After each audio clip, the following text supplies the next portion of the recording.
Hello everyone, welcome back to another episode of Decoding the Unknown, the show where we decode the unknown. What happens here? One of my writers, and in this case Katie, thank you Katie, has written me a script. The Bock Saga. Is history as we know it a lie? Excellent question. We're going to try and figure this out. I've never read this script before. That's the format of the show. And so we're going to learn something together. I've never heard of the Bock Saga. Probably because it's all a lie. Unlike history, which is, not very accurately recorded, but more accurately recorded than someone's made up history, if I vaguely remember the pitch for this episode from Katie. Anyway, let's crack on.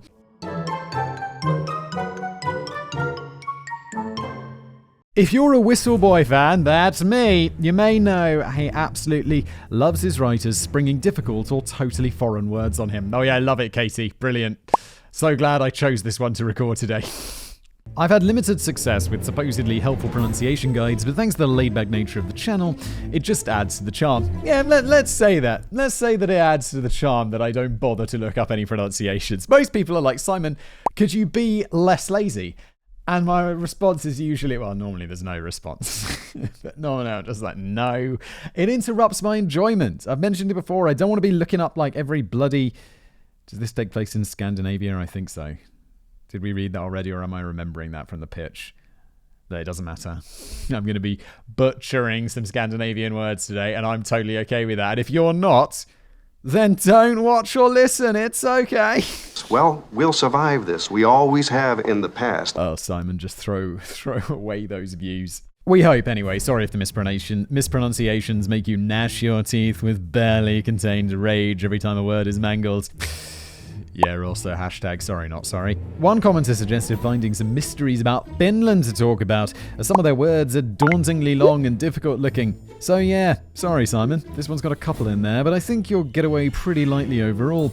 Don't expect any help because I didn't even bother trying to work out how to say them, thanks to YouTube user Nonth606, which I also don't know how to pronounce, for suggesting this topic, or maybe we can both just let them take the fall for it if it evolves into a total shambles.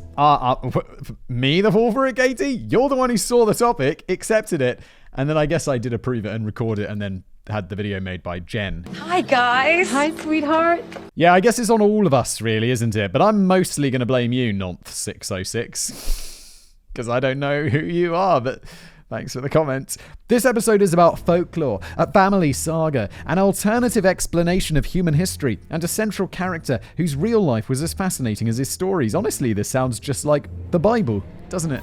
An alternate version of history, 6,000 years ago, whatever it is, and a pivotal central character. Well, I guess there's two, God and Jesus, but is it the Catholics who believe that they're all one? What is it, the blood, the spirit, and the Holy Spirit? No, that's not it. That's obviously not it. The Father, the Son, and the Holy Spirit. They believe they're all one, which is a bit weird. And it's like the literal belief of them being the same person, which is weird. Also, the literal belief that it's Jesus's blood and Jesus's flesh that you're eating. If you literally believe that, you sick cannibal. I'm sorry, Catholics. Come for the buried treasure. Stay for the autofellatio. Is that... when you, yourself with your... It is, isn't it? Uh-huh. Or don't. It's not obligatory. And if you don't know what that is, pretend we never said anything. Onwards. Well, kind of ruined that one, didn't I, Katie? An alternative history, creation myths, or stories about how the world was made can be found all over the place. Different countries and religions have their own versions of how humans came to be, generally being specifically related to the place or religion that's doing the telling. These are called creation myths, as they're just that. They're myths and folklore that can form a link to the past, mixing history with storytelling and strengthening the cultural identity of a group of people. Prior to the advent of writing and recording information, tales were passed on via the oral tradition, with people reciting stories to family members or large groups of listeners. These would then be told to other family members or taken to different parts of the country, and the stories would live on with every retelling. It's inevitable that most of these stories were not 100% faithfully repeated from person to person, or even by one person every single time they told it. Yeah, it's the problem with like oral traditions. It's like the Chinese whispers of history. And it's just gonna get ruined.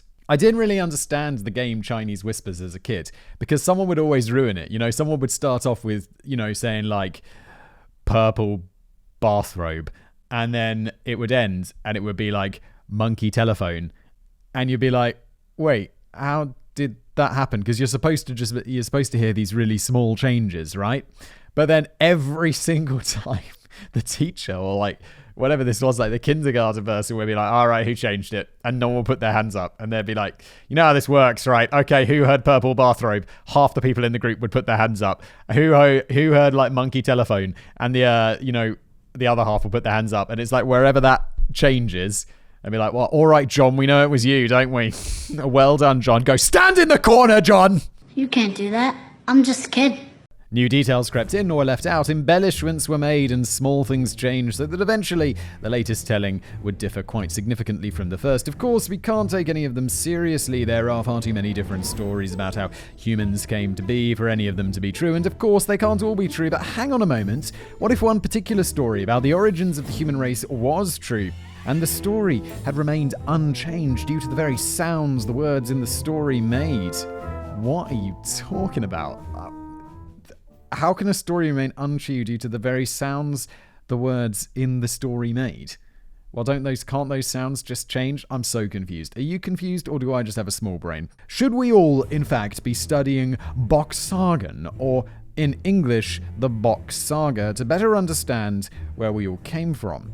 So here is the story. I'll start by laying out the details of the Bock Saga without any little sarcastic remarks or anything like that, and then we'll find out more about the Bockmeister himself afterwards. Okay, that's what Katie promises you. I can try, but I absolutely cannot promise there will be no sarcastic asides, because I feel like at least 36% of this channel is me making sarcastic asides, which it either leads some people to be like, oh, it's so refreshing to hear someone who's a bit skeptical of all of this stuff, to the other side being like, Simon, why can't you just believe? Why can't you just, sure, there's no evidence for it, but there's no evidence against it, Simon. And I'm just like, my brain is like, no, it works. Stop it. The fact that I make any reference at all to sarcastic remarks, however, kind of hints at my feelings towards the story, but never mind, let's hear the man, or the Bockmeister, out. Bockmeister's such a great name. Any name that ends in Meister, Dude Meister, for example, is good with me. I think I'd love to have the nickel name. Nickel name? What the fuck's a nickel name? Whistlemeister. The story has been passed down the Bockstrom family line for generations, as the man known as Ior Bock was the last surviving member, it fell to him to recount it for the public record. It's been videoed, taped, and put into a book, but there are nearly 300 pages, and I ain't that dedicated to the story, so let's go for a bit of an abridged version of the apparent real story of the history of the human race. Katie, you know that putting something in air quotes, like real, that is a sarcastic aside, Katie. That wasn't even me. It's in the script. When thinking of where human life began, you're probably going to think Africa. Well, according to the Bock Saga, you're way off. You might not think that Finland would be the origin for human life on the planet, but there you go. It was. I know almost nothing about Finland, apart from the fact that they produce quite good Formula 1 drivers, and I probably would have a hard time if I was given 5 seconds to point that out on a map. Verstappen is not Verstappen. Oh God, what's his name? The guy, Bottas. Bottas is Finnish, I believe, because in that Drive to Survive TV show on Netflix, which is amazing and totally got me into Formula 1, is they in his like off season or whatever, he goes to sauna, which feels very Finnish. He's either that or one of those other countries up there, like Sweden, Norway, Denmark. Right? Denmark's a bit further south. Oh my God, my geography. Kill me now. Sorry, Finland. Okay, I've looked it up, and it now connects with Norway at its very north, Sweden at the northwest side, and Russia down the eastern side. Yeah, I know that Finland's the most far right one, right? Not politically, just like on the map. I suppose I should say far east one, because it had that winter war with Russia, and I know that it's touching Russia, and with the whole like Russia having a war of aggression. Again, Russia being a bit like, I miss territory. Russia, don't you have enough? Look how massive you are. Look at any map, Russia. Vladimir Putin, go to Google Maps. You're already f***ing huge, Russia. I don't want to say it, but look at the UK. Look how small it is. It's a tiny island. And you're like, why did it want a third of the world? Because it was tiny. I'm not making excuses. Obviously, colonialism was wrong. It's called a joke. But also, f*** off Russia.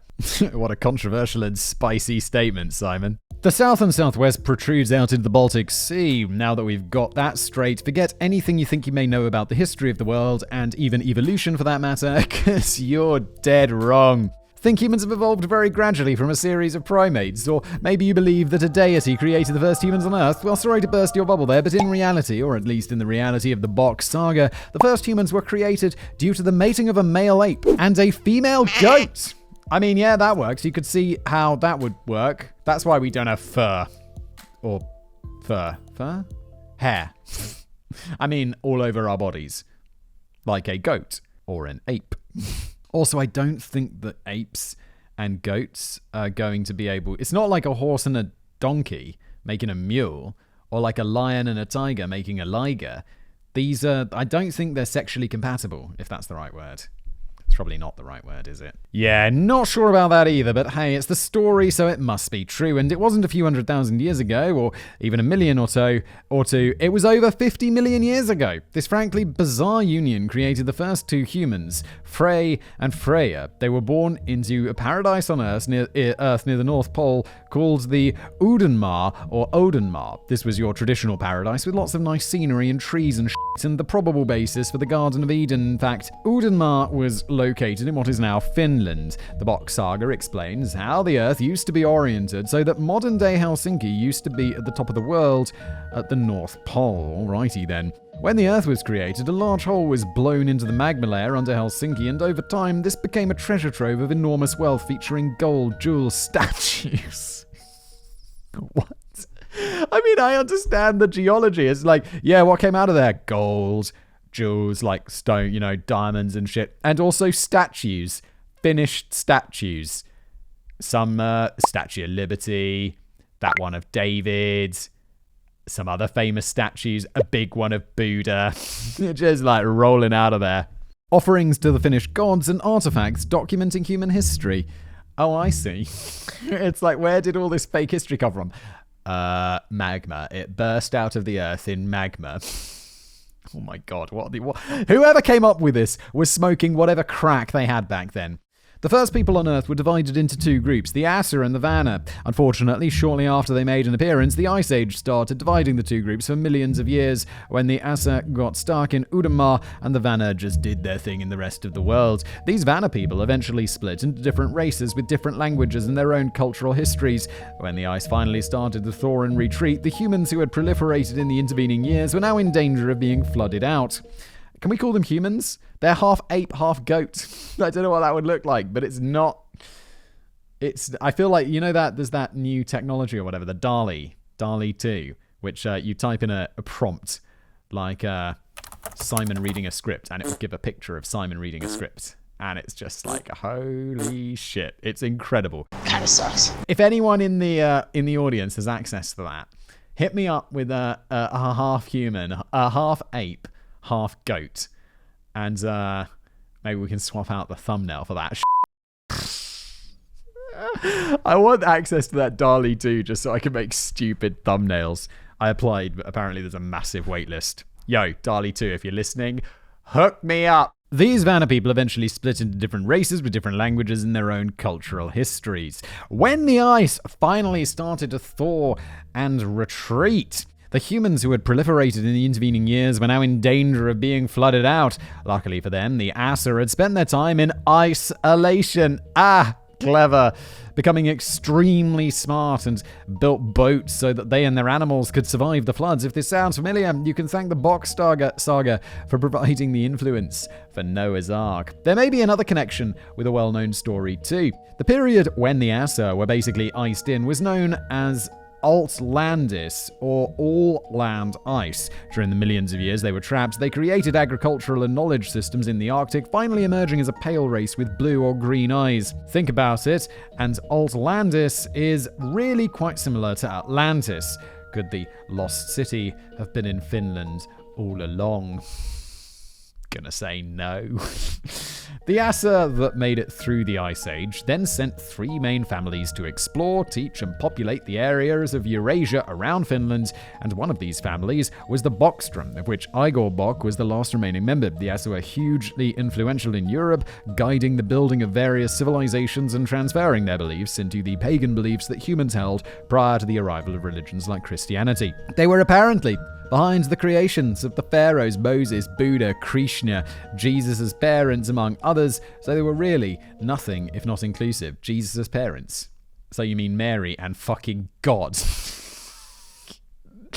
This guy who comes up with this and then passes it down generations of their family, some made up crazy story. It's like, why? Don't do that. It's like me just making up some crazy ass story and telling it to my kids and being like, and it is true, and you must tell your kids. They're going to get bullied. They're definitely going to get bullied at school for that shit. When they made it onto the global scene, the Assa wanted to unite humanity with a common knowledge, so a system was set up that hung on the sounds of the Swedish and Finnish languages. All sounds were symbolic and had their own meanings, and the symbols used were not actually made up by humans, but were instead based on a mathematical system of 1 and 0, also known as pole and ring or stave and circle. Therefore, when Ior Bock told the saga of his family history, it was not possible for a mistake or changes to be made, as each sound is part of a matrix of meaning called the root language. Okay. That still sounds like you could make a mistake by getting a 1 or a 0 wrong, no? As Carl Borgen, who has written extensively on the Bock Saga, puts it on his website, since the meaning of sounds are fixed and cannot be altered, the saga can be passed on to the next generation without any changes in its purest form, just as mathematics is the language in which their natural cohesion between numbers is described and can thus be passed on, so is the root language the natural means of describing the Bock Saga. What? It can't be changed. We just said it can be changed. What are you talking about? So Ior Bock was told the story of the real history of the world by his mother and aunt in sessions of 2 hours a day over a period of about 20 years. Oh my God, the commitment. It's like, why are you going... hey, what are you doing after school today, mate? We're going to go ride bikes. Or whatever people in Finland do. Like ski.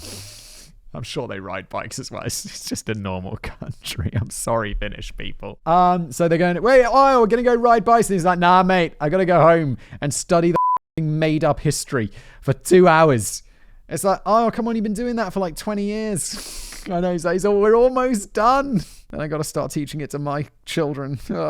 Well, when organized religions such as Christianity started becoming more popular, the descendants of the Assa ended up taking their more pagan beliefs and rituals into hiding as they were being suppressed by the church. In fact, the saga was passed on in secret from about 1248 AD until Ior Bock revealed it in the 1980s. It also ties in heavily with Finnish mythology, especially the Kalevala, which is an epic poem collected and published for the first time in 1835.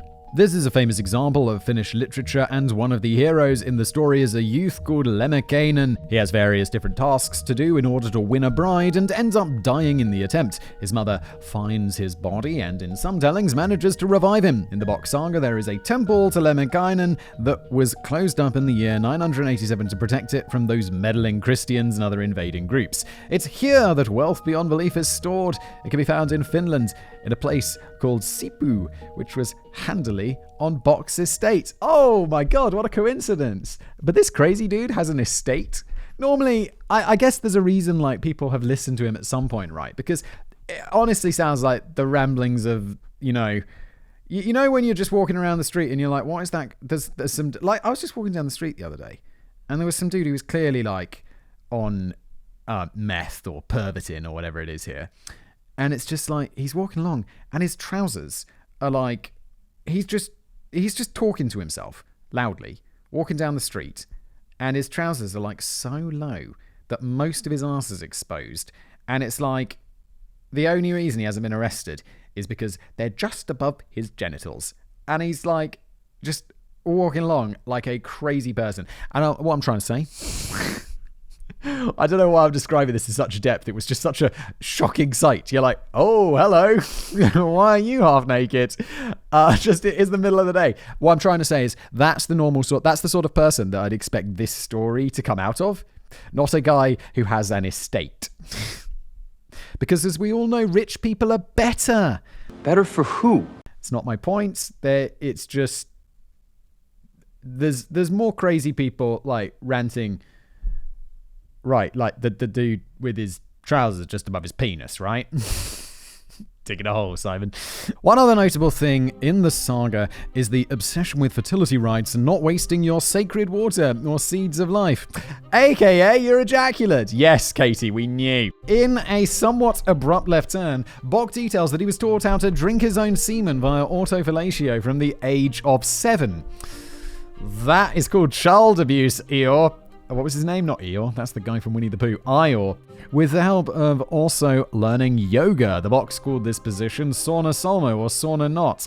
And yep, you basically cross your legs behind your head and get to it. Oh my god, that is not a nice image. There are some photos to be found online of Bock demonstrating the position, but luckily he keeps his trousers on.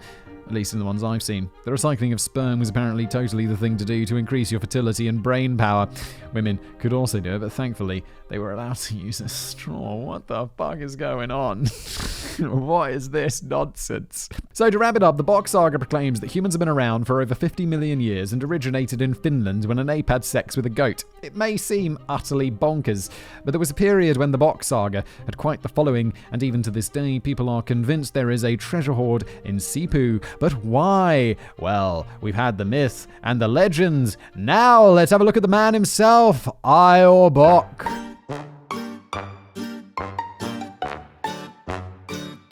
I guess it's a bit late to mention this, but Ior is the Finnish version of Eeyore, the donkey from Winnie the Pooh. So I guess you pronounce it a bit like that, or just Ior, like how it's written. Thanks, Katie. Really glad you put that here rather than at the beginning. Helpful. I have and will continue to refer to our main man as Ior Bock or Bock, as that's what he's called himself in later life. He was known in earlier times as Holger Svedlin, Bror Holger Svedlin, Ior Svedlin, and sometimes Ior Bockstrom Svedlin, before settling on the much more manageable Ior Bock. What are you up to? Why do you have so many names? Just have one name. If you believe him and the whole Bock Saga timeline, I was conceived when, as other direct Assa ascendants were a bit thin on the ground, his grandfather, Sea Captain Nut Victor Bockstrom, impregnated his own daughter, Rhea, in 1941. What the fuck is this going on? What? This seems all very weirdly sexual. Like, why do we have to have autofellatio, bestiality, and, oh god, what's it called? Why can't I remember this word? Incest. Why do we have to have this all? It's so weird. You'd be like, yeah, my family is all from history and also tons of bestiality. I'm descended from an ape goat. I also suck myself off. Are you on Tinder? What? And we also had to throw in some incest. We're just hitting all of that. Bing, bing, bing. All of the weird And this is the story that he's telling about himself. It's not like some sort of slander piece. It's like, no. I am the descendant of a ape goat fucking autofellatio family incest shit. Why? Why not make up a better story about yourself? Why not just leave out those details? It had already been foretold that a male member of the Bockstrom line would retell the saga in 1984, and Nut's son had been killed in the First World War, ending that branch of the family tree. Nut was an admirable 81 at the time, and because of this double Bockstrom lineage, Ior later designated himself a Super Bock. Rhea was already married to a Bertil Svedlin, and to avoid awkward questions, Bertil officially adopted the baby, and thus the man who became known as Ior Bock was born Holger Svedlin in 1942. He later called himself Bror, and even later took up the Ior Bock moniker. Of course, the fact that there is documented proof of Bock's biological mother and formal adoption by the Svedlins in the Finnish National Archives doesn't matter much when you've got a good story to tell. Yeah, never let facts get in the way of a good story. It's a good rule. Personally, if I was his adopted mother, I'd be pretty hacked off at Bock for peddling this embarrassing origin story, but there you go. Holger, stop telling people I had sex with my dad, you weirdo. The family also adopted a 3-year-old boy called Eric, who became Ior's older brother. Thinking about this now, if Bock was adopted, he had no claim at all to any of this saga, as he wasn't a direct descendant of the Bockstrom family, and therefore the Assas. Well, as with many aspects of this story, I guess, again, he didn't let the facts get in the way of a good yarn. During his formative years, Bock didn't go to traditional school, as he had to sit in silence for at least 2 hours a day, listening to and memorizing the family saga. That's what he said anyway. He was apparently sent away to a boarding school for a year when he was about 9, as his father, Bertil Svedlin, had died, and his mother was having difficulty with Ior's behavior. Having difficulty with your children's behavior? Send them to boarding school! That's a solution! As a man in his 20s, Bock lived the swinging 60s lifestyle. His family did own various plots of land and were very well off, so he hosted parties that involved lots of music and sex, although he apparently refrained from excessive drinking. He was still drinking his own special juices throughout this time. Don't forget about that. He's like, I don't drink alcohol, I just drink my own semen. Okay. It's the seed of life. All right, Ior, you got a beer, mate. I'm not going to be drinking my own semen at your weird party. A tragic and slightly mysterious event then happened in 1962. Remember Ior's older brother, Eric? Vaguely. Sorry. According to the report Ior gave police at the time, he and Eric were listening to music and Ior was dancing about and decided to get their grandfather's gun to add a bit of spice to the dance. Just like, you know what made this dance better? Weaponry. Yes! Let's fire the guns into the air like a terrorist! After messing about with it, he threw it at Eric and it went off, shooting Eric through the chest and killing him. Eric isn't mentioned in the official Bock Saga, but in later years, when talking about him to the followers he picked up, Ior Bock is documented as having said his brother shot himself while alone in his room. Eric was supposed to be getting married the following week, and there were no other witnesses to the event, so it's never been properly explained, and Ior was given 4 months probation, but the whole thing was written off as an accident. Some of his friends at the time shunned him, while others couldn't believe the gentle, soft-spoken boy could possibly hurt anyone. I mean, we don't know. But you got to assume it's an accident rather than him murdering his brother. They were just dancing around using guns. Traditional Finnish gun dance. Regardless of what really happened, Ior and Eric's mother had a memorial on what was supposed to have been the wedding day. Eric's fiancé remembers seeing Ior whistling and tightrope walking between 2 trees, basically being an insufferable attention seeker when he should have been keeping his head down. That is not appropriate behavior, mate. What are you doing tight walking between 2 trees like boop, boop, boop, boop, boop. Maybe you did murder him, you psycho. His desire for the spotlight only increased as he got older. He took to the stage and acted and directed several productions in Swedish theatres in Finland. He really scratched his itch for showmanship coupled with history, however, when he became a tour guide in 1968, working at the Solmenlinna Sea Fortress, also known as Sveaborg, Bock could spin incredible tales for tourists, with 18th century history being his favourite topic. The Bockstroms were, in real life, a very historically, socially, and financially rich family, and had many examples of correspondence with key players in various wars and cultural happenings throughout the 1700s, so it's no real surprise that Bock had a lot of juicy stories to tell. It sounds like your family already has a super interesting backstory. Why do you need to fill it with bestiality and incest and weird inaccurate history? What are you doing? He was really good at it and much in demand, although his contract was terminated in 1984 when the management thought his stories were getting a bit out of control.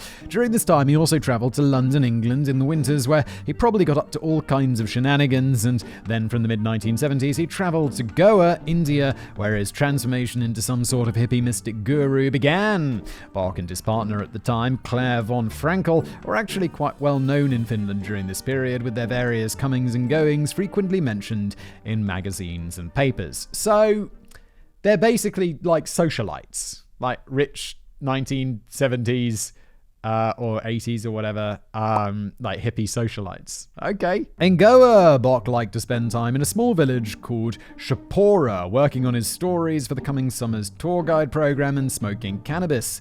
A lot of cannabis. Eventually, he built up a large group of followers in what might be called a cult, but his ultimate story, the Bock family saga, was still under wraps. It wasn't until his mother died in 1984 that Bock declared he had been tasked with delivering the Bock Saga to the world and having it recorded for posterity. Unfortunately, the first time he tried to share the knowledge with an outside group of people, he was in Goa with a load of hippies taking LSD. Bock has said he never did LSD, not wanting people to think his somewhat hard to believe alternate history was in any way related to potentially mind-altering psychedelics. Dude, if you're in that situation, just be like, no, it was the psychedelics, because otherwise you're just crazy.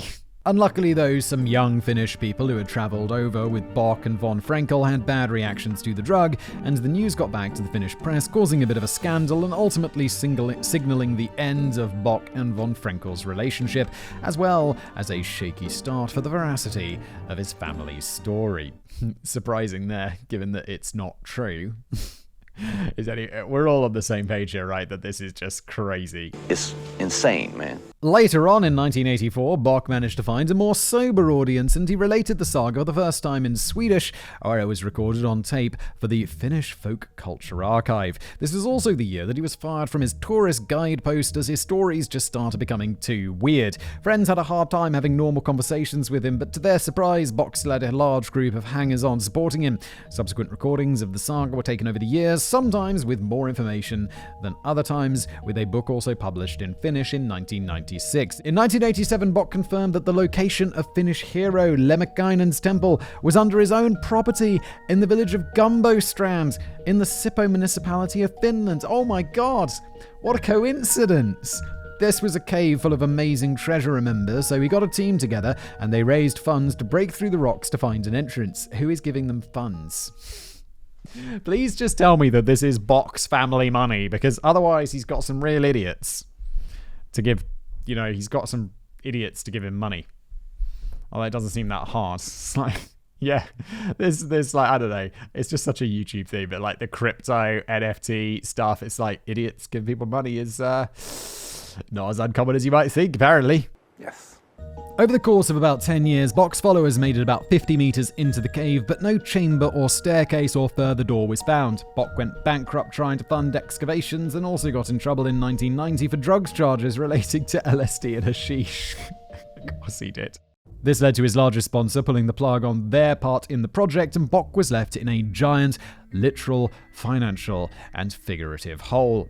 The dig stalled, and things only got worse for the last surviving member of the Bockstrom family. In 1999, Ior Bock was attacked and stabbed several times by a disturbed follower, leaving him basically a quadriplegic. Oh. Well, this took a turn. While in the hospital, he had more properties seized and sold to pay off his outstanding debts to various contractors. He recruited a couple of young Indian men that he'd met in Goa to work as his personal helpers, and spent the next few years mainly sitting around in the nude at home, smoking pot and banging on about his saga and the root language. Unhappily for Bock, his life ended in 2010 when one of the men who worked for him suddenly murdered him by stabbing him to death. He must have been a pretty difficult man to look after then. The man, who was freed by reason of insanity to return home, said that he had seen a black crow, and then he couldn't remember anything after that. In his call to the emergency services after having killed Bock, the man called him the devil. So, a sad end then for this colourful, eccentric, semen-supping storyteller who died at the age of 68. I don't think it's even really necessary to decode why his saga is not actually likely to be the one true origin of the story of humankind, but let's give it a few sentences in case you're wondering. I feel like we could have like the next section is called Decoding the Bock Saga, and I feel we could just have this one as like, really, mate? Thanks for watching, but let's humour Katie. There's a couple more pages. Let's go. The first point is that the whole thing is just coming from this one source, Ior Bock. While there are touchstones in Finnish mythology and similarities to other creation stories, Bock's story is not backed up by anything other than his own chutzpah. Before he came along, nobody was chatting about any of this stuff. Yes, I know it was supposed to be kept secret to avoid being quashed, but Bock wasn't even genetically related to the Bockstrom, so he really had no skin in the game. His older brother wasn't taught the saga. Is this because they already knew he'd die early? In which case, why doesn't that detail feature in the recorded tellings of the saga? Oh my god, could it be? This is not real. Second, Bock had all sorts of funny notions about ice ages, large chambers underground, and the orientation of the Earth, which have no basis in geological or geographical fact. Yeah, mate. He was also like big statues came out of magma. All right. Third, his root language idea, while quite interesting, again doesn't really mean anything. Swedish is not an old language, so to say it was the origin of anything is not realistic. Finnish is a much older language, but unless you're one of those annoying people who likes to learn obscure languages for the fun of it, it never spread very far outside of Finland, so it's a very niche language to hang the whole history of the world on. According to the website theculturetrip.com, the Finnish language has its origins in the Russian Ural mountain areas, so it's therefore not the origin of any language itself. The The fact that Bock was adamant that Scandinavian alphabet could be used as some sort of story code just means that maybe he hadn't thought the story through very well. Burn. That's what his peers thought, for the most part, too. Basically, Bock was just spouting nonsense for attention, and then he got trapped in a cycle of having to relate it over and over. Maybe he grew to believe it. Some of his followers definitely did, but most of the world has never heard of the Bock Saga or the man who helpfully tried to bring it to our attention. In later interviews with people, Bock, who seemed to extend this language matrix into modern English, which obviously makes no sense whatsoever if you originally hung your hat on the nail of all languages are descended from the root language. And come on, an ape shagging a goat to make a human? No! Yes, why you just silly. The saga and search continues.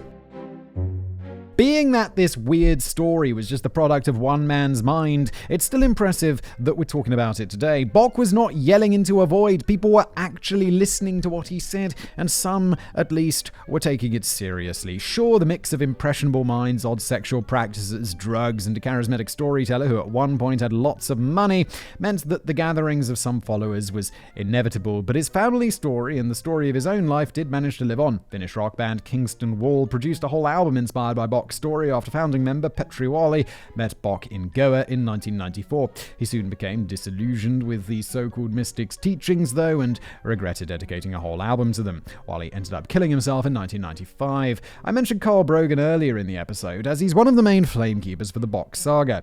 Brogan, a historian and writer, was apparently friends with the original core group of people returning to Sipu to try and find the treasure, and has since managed to squeeze 4 books out of it. One about the Bock Saga itself, one about these treasure hunters, and 2 novels which seem largely based on Finnish mythology and Bock's alternative version of history, so at least someone's reaping the benefits of the whole debacle. This guy. No offense, but this guy seems like the History Channel of the Bock Saga, doesn't he? You know? None taken. Although the History Channel could definitely make a whole series about this, spin some money out of this nonsense. Go on, History Channel. Go on. Hey, we haven't quite finished just yet. Remember the cave in Cebu I just mentioned? Yeah, it turns out that a cave full of treasure, apparently worth billions, is quite the itch that people can't stop scratching. Teams of volunteers have been going back to the site every summer for years in the hopes of one day breaking through to the motherlode. As I write this, apparently thousands of people are gearing up to go and excavate the hell out of those caves in the summer of 2022. I mean, that sounds kind of fun. I know there's nothing in there, but it's like, what are we going to go dig around in a cave? I'd be like, cool. Sounds fun. It's been slow going up to now, with just a handful of dedicated workers from all over the world regularly visiting the site, and with the caves flooding during the rest of the year, they have to start each season by pumping out over 1.5 million litres of water. Fun, fun, fun. I'm not exactly sure why this year is different, but apparently the group finally feel like they're on the verge of a breakthrough, so naturally, all these other greedy layabouts suddenly want to come in the last second to grab some of the glory and the gold for themselves. Who knows, by the time this episode comes out, maybe the Lemminkainen hoard will have been discovered and we'll all be wowed at the treasures found inside, and history as we know it will be turned on its head. But you know, probably not. Yeah, like... No fucking chance. This has been an episode of Decoding the Unknown. Thank you so much for watching. I hope you enjoyed it. This is decoding the nonsense. The Bock Saga, everybody. Goats, apes, incest, autofellatio. What a cracker. Leave a review if you liked it, if you're listening to this as a podcast, if you're watching on YouTube. Yes, there's also a video format of this show. Like, subscribe. Thank you for watching. Or listening, of course.